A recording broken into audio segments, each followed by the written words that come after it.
मुझे सबसे पहले ये नहीं समझ में आ रहा है कि प्रियंका गांधी जी आखिर चाहती क्या हैं।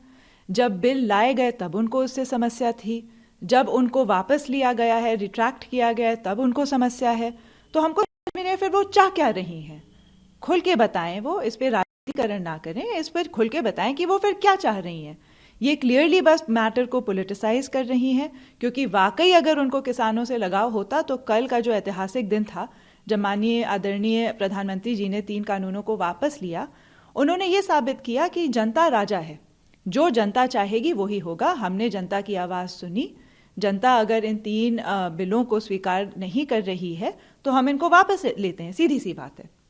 कुछ इंट्रोड्यूस कराया गया, उसमें जो भी किसानों की आवाज़ उठी, आम जनमानस की आवाज़ उठी, उसका संज्ञान लिया गया आदरणीय प्रधानमंत्री द्वारा और उन 3 बिलों को वापस लिया गया। तब भी वो इससे असंतुष्ट हैं। तो हमको तो यही नहीं समझ में आ रहा है कि वो क्या चाह रहे हैं। फिर अब तो राजनीति करने के मुद्दे भी खत्म हो गए उनके पास। तो सबसे पहले वो ये क्लियर करें कि वो चाहते ही क्या हैं।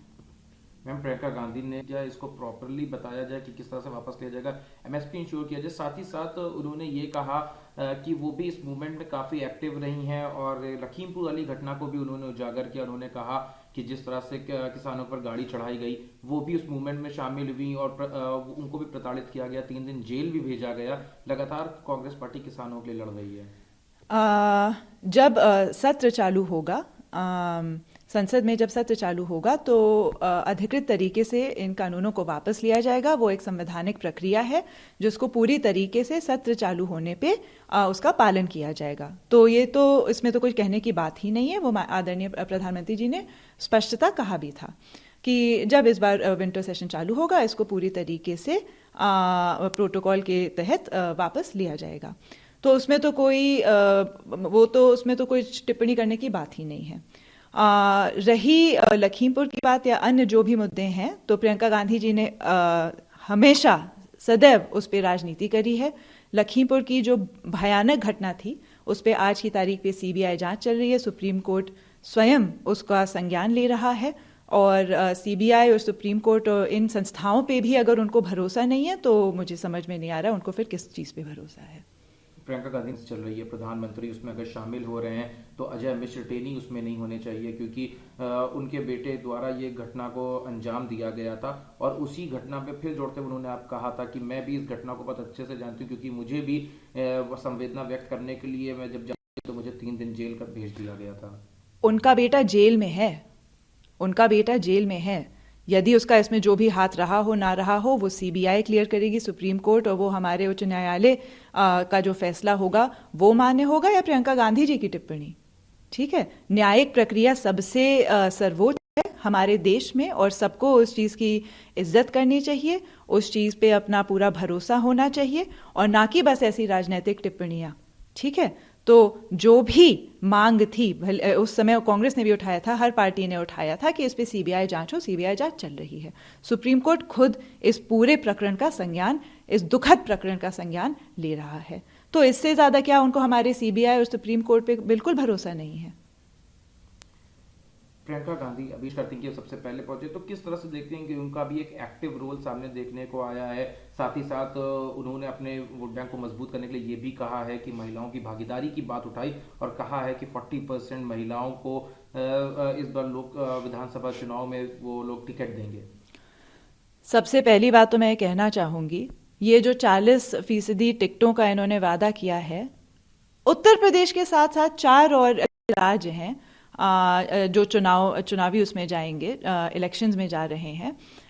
उनमें से पंजाब एक ऐसा राज्य है जहां उनकी सरकार है। आप ये टिकटें बस यूपी में 40% क्यों ऐलान कर रहे हैं? उनको पता है यहां तो उनका कुछ है नहीं। सरकार बनाना तो छोड़िए, विपक्ष बनाने के तो काबिल नहीं है वो। छोटी छोटी रीजनल पार्टीज तो उनसे ज्यादा मजबूत हैं।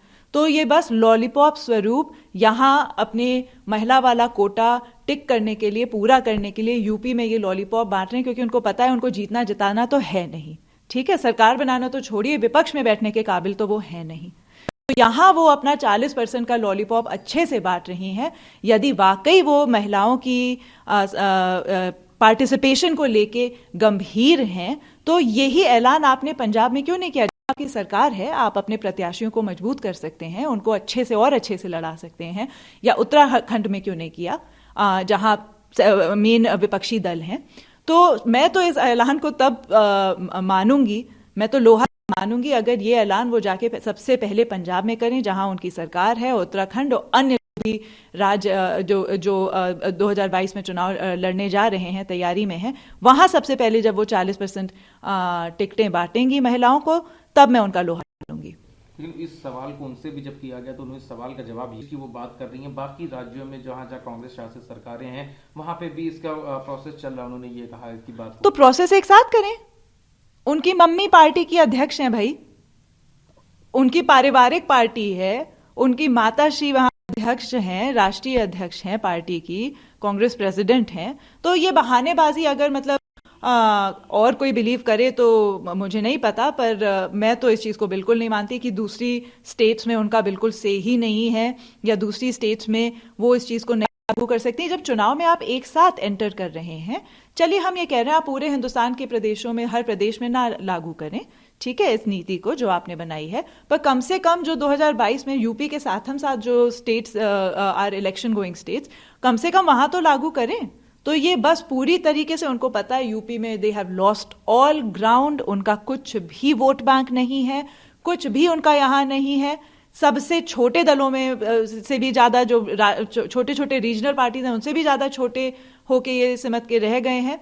तो इनका बस ये एक लॉलीपॉप है कि अच्छा चलो यार जीतना तो है नहीं, कम से कम हम अपना यही एजेंडा पूरा कर लें। यदि ये वाकई गंभीर है तो सबसे पहले अन्य प्रदेशों में जो इलेक्शन गोइंग स्टेट्स हैं जहां ये सत्ता में हैं, वहां सबसे पहले ये 40% महिलाओं को टिकट का जो ऐलान कर रहे हैं वहां सबसे पहले घोषित करें, तब मैं वाकई इस निर्णय का तहे दिल से स्वागत करूंगी।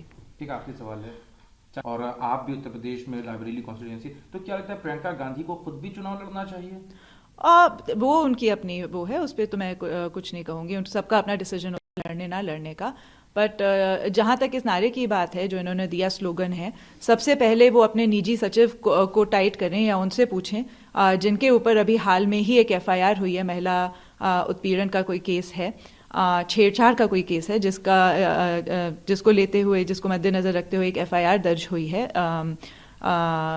संदीप सिंह उनके जो निजी सचिव हैं। तो सबसे पहले वो अपनी टीम को दुरुस्त करें, सबसे पहले वो अपने आंगन में झांक के देखें बड़े बड़े स्लोगन्स देने से पहले।